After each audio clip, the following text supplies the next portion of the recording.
আগামী জুলাই থেকে energy price প্রতি মাসে 11 পাউন্ড করে কমতে যাচ্ছে। দাম কমলেও সস্তা জ্বালানি চুক্তির জন্য পরিবারগুলোকে ফিক্সড রেটের ডিলে যেতে পরামর্শ দেওয়া হয়েছে। রেগুলেটরি সংস্থা অফজেম জানিয়েছে, একটি নির্দিষ্ট চুক্তিতে সুইচ করলে অনেক গ্রাহকের জন্য আরও ভালো প্রাইস অফার পাওয়া সম্ভব। এনার্জি প্রাইস কমে গেলে বার্ষিক 200 পাউন্ড সাশ্রয় হতে পারে, তবে যারা বর্তমানে ফিক্সড ডিলে আছেন তারা এটি থেকে উপকৃত হবেন না।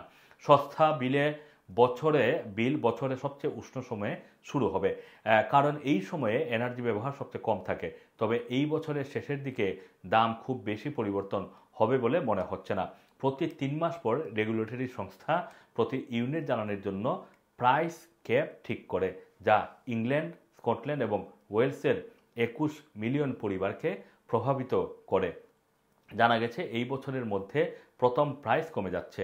এতে সাধারণ পরিমাণ এনার্জি ব্যবহারকারী একটি পরিবারের বার্ষিক বিল 129 পাউন্ড কমে যাবে। নতুন ডিলে করা গ্রাহকরা জুলাই মাসে তাদের মাসিক ডেবিট থেকে 7% কমিয়ে এনার্জির বিলে সম্ভাব্য সাশ্রয় ঠিক করতে পারেন। ধারণা করা হচ্ছে প্রতি মাসে প্রায় 11 পাউন্ড সাশ্রয় হবে। 7% কমানোর অর্থ ডুয়েল ফুয়েল গ্রাহকদের সাধারণ বার্ষিক বিল হবে 1720 পাউন্ড, যা বর্তমানে 1849 পাউন্ড থেকে কম।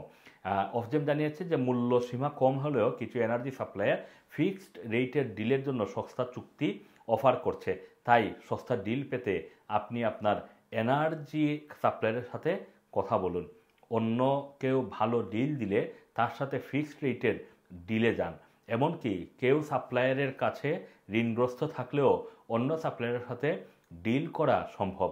বর্তমানে 35% বিল প্রদানকারী ফিক্সড রেটের ডিলে রয়েছে। এই হার 1 বছর আগে মাত্র 15% ছিল। এপ্রিলের শুরুতে জ্বালানি, ওয়াটার এবং কাউন্সিল ট্যাক্সের বিল বৃদ্ধির ফলে পরিবারগুলো ক্ষতিগ্রস্ত হয়, যার ফলে মুদ্রাস্ফীতি 1 বছরেরও বেশি সময় ধরে সর্বোচ্চ পৌঁছে যায়। সরবরাহকারী পরিসংখ্যানে দেখা গেছে যে এপ্রিল মাসে খুচরা বিক্রয় 1.2% বৃদ্ধি পেয়েছে।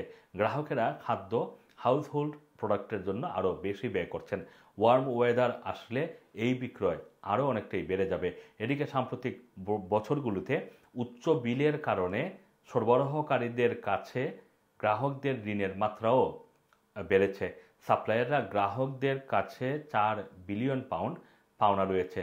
তবে সর্বশেষ জ্বালানি প্রাইস গ্রাহকদের স্বস্তি দিবে বলে জানিয়েছেন বিশেষজ্ঞরা। Assam Masum, Rana TV, London.